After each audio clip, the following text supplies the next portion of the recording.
Make sure to like and subscribe if you want to be entered in to win these shoes.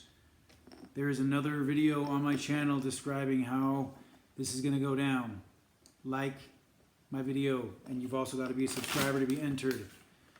Here is my eBay store that we are going to be talking about. Not my store, but how you can build your own store and tips, tricks to get started. Hey there, guys and gals. So today I just wanted to talk a little bit about getting started on eBay. I don't want to see people starting out the way I did and frankly losing a little bit of money, struggling a little bit at first. So I wanted to give you a few tips on if you feel like getting started on eBay. You need to know it's not for everybody. It really isn't. It takes some dedication. Some people get bigger faster than they want to, like I have.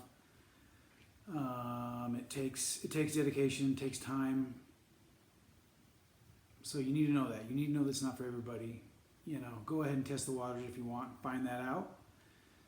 But it's not for everybody. So first, you need to figure out if you want this to be a hobby or a part-time job or potentially full-time job or just some extra money to help pay for a trip or date night once a week or, you know, dance class for your daughter. You need to figure out what you're doing with eBay and why. I joined because I enjoy selling. I enjoy hooking people up with a good deal, and I like to sell things. And my new job allows me to have time to do that. My old job, I didn't have time to do this, so I've got a job now where I've got time to do this. If I didn't have time to do it and I was still trying to run this store, I would be very stressed out and it wouldn't be fun for me. I'd have to call it quits. So first thing you need to do, you need to get the app on your phone. You have to have the app. That's where you're going to find out your prices. You've got to get the app. You want to figure your sourcing, figure the sourcing in your town.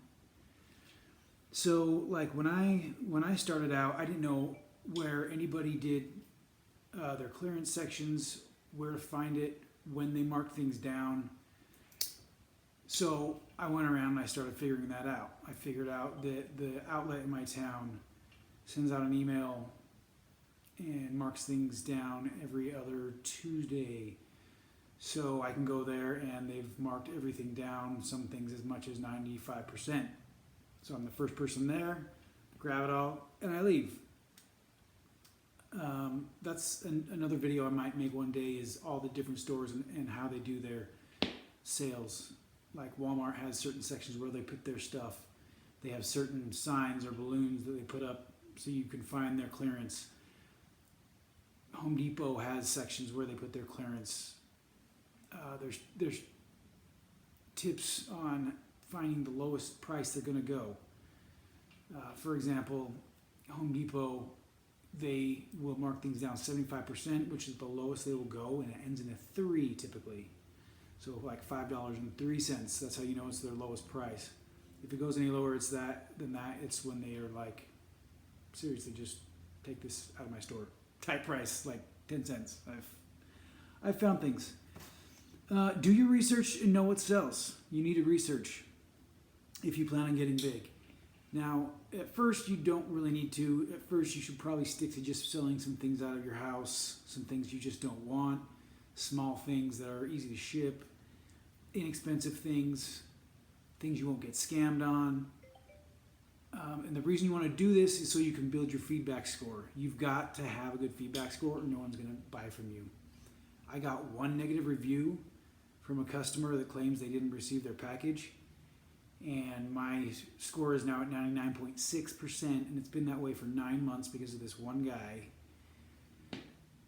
So you want to strive to have 100%. Everybody wants to see you have 100%. So to do that, you're going to have to sell some things like out of your house, kind of not to make a profit, just to make some sales. Go ahead and tell your friends and family, please buy this from me, and then leave me feedback. It's a great way. You can get up to 50 feedback ratings from just friends and family that you know, coworkers, etc. I did that totally. My mom bought some stuff, and my sisters across the country, and a few coworkers. You know, sometimes I even keep the product and just give them their money back, but you're getting the feedback, right? So you need to know also, don't buy things just because they are cheap. Just because they are cheap, don't buy it.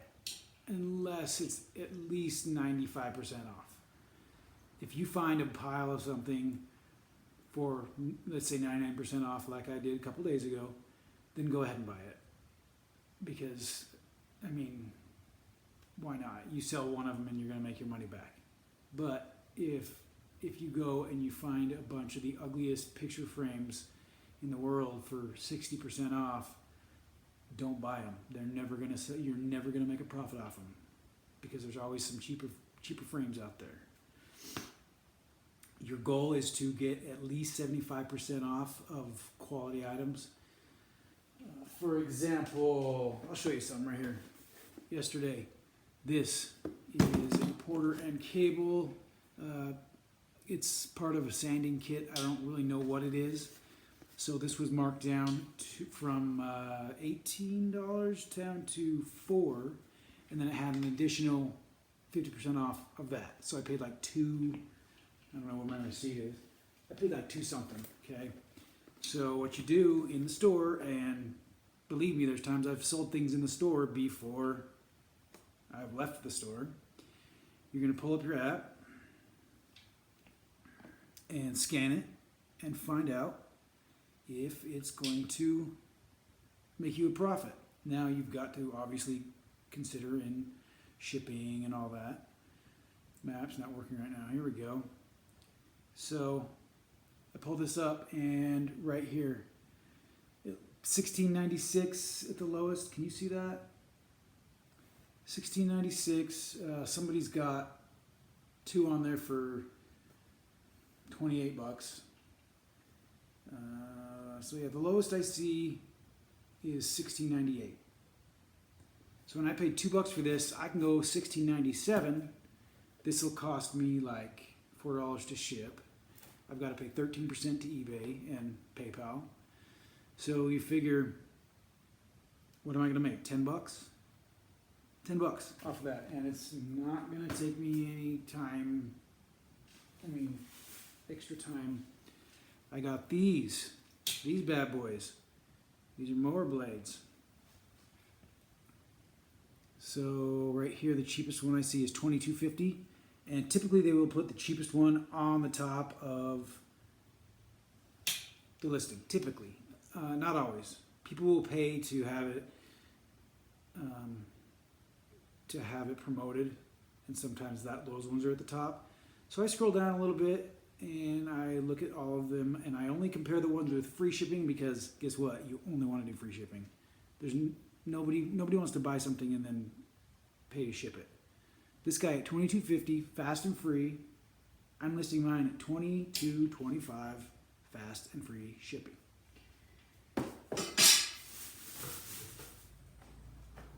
This was another score. It's just a rake deal for a walk-behind mower, and I got it for $5, going for $25.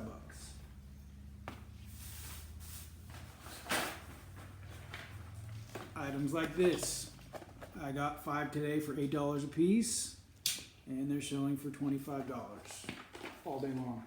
Now, you have to research if they're selling. You need to look on there and see if they're selling. You need to see the last time they sold. You can also click on sell item like this. So if I want to click on that guy's listing, I can scroll down and sell one like that. And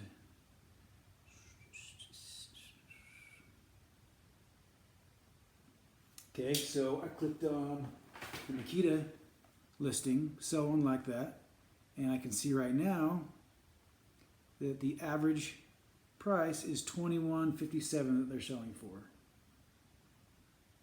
Sorry if you can't see that, lighting's bad in here. $21.57, and in the last 90 days they've sold 1, 2, 3, 4, 5, 6, 7, 8, 9, like 10 or so kits. Not all of them are the same, but they're pretty close. that's how you can kind of judge if you should buy that product. Okay? Don't drop a bunch of money unless you know it's going to sell. So, that being said, another thing you're going to want to do is make sure you have enough cash to back up your purchases. You don't want to use cash to buy the purchases. You want to use a credit card that has rewards, either cashback rewards. I personally like Delta, the Delta Amex.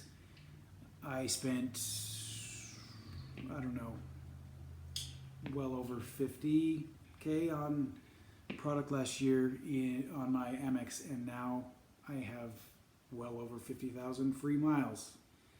I also have free flights with that. So you use that credit card. Now you've got to pay it off every month, or that doesn't make sense for you. If you can't do that, pay cash.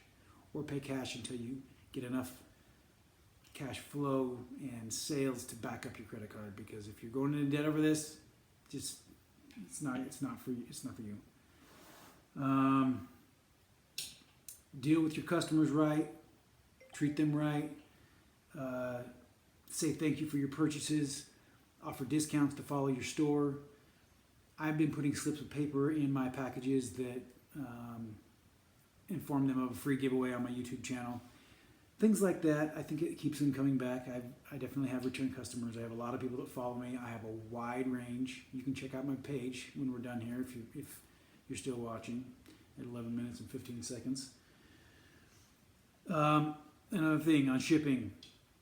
Besides free shipping, you need to use eBay to ship it. They offer you a discount to buy it through them, and it's significant. Sometimes it's 50% with FedEx. Decide who you're shipping with. Typically, you're going to use USPS, the Postal Service. They have free supplies. There's a post office everywhere.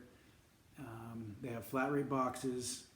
Use poly mailers for the first class stuff, not boxes. The poly mailers that you buy, they're just thin bags. They're super cheap. So anything over a pound isn't first class. It's only things under a pound. So that being said, you also need to get your shipping supplies. You need to source bubble wrap and packing peanuts and whatever. Here, for example, at my work, all I do is snag this all day long. It's just going in the trash, right? These are like gold. That's what I wrap all my stuff in, and it's got to be secure. You don't even have to use a box as long as you've got it wrapped and stuff like that. The bubble wrap they have these days blows the stuff from the 80s out of the water, believe me. So I can ship fragile items without a box at times to save on weight. I don't always do that, but I can. You need to figure out if you're going to do an auction fixed. Auction listings typically are only for like collectibles or things that you don't necessarily care how much you get for it.